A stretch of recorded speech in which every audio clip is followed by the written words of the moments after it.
જામનગરના સુભાષ બ્રિજથી 7 રસ્તા સુધીના એલિવેટેડ ફ્લાયઓવર નીચેના વિશાળ વિસ્તારને હવે નાગરિકલક્ષી સુવિધાઓથી ધમધમતો બનાવવાનું આયોજન મહાનગરપાલિકાએ હાથ ધર્યું છે. ફ્લાયઓવરની નીચે માત્ર પાર્કિંગ નહીં પરંતુ સ્પોર્ટ્સ, મનોરંજન અને ફૂડ ઝોન સહિતની વિવિધ સુવિધાઓ વિકસાવવામાં આવશે. હાલ સમગ્ર કામગીરી માટે ટેન્ડર પ્રક્રિયા ચાલી રહી છે અને ટૂંક જ સમયમાં સુવિધાઓ શરૂ થવાની શક્યતા છે.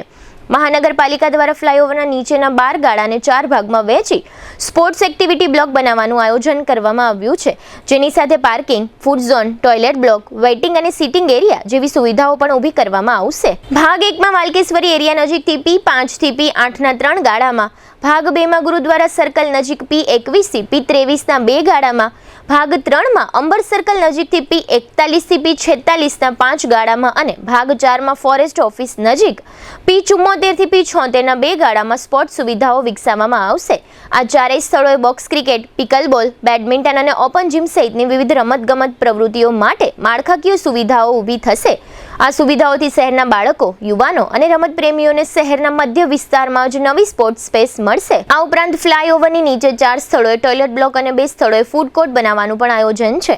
એટલે કે ફ્લાયઓવર નીચેનો વિસ્તાર માત્ર વાહન પાર્કિંગ પૂરતો સીમિત નહીં રહે, પરંતુ રમતગમત, મનોરંજન અને ખાણીપીણીની સુવિધાઓથી જીવંત બનશે.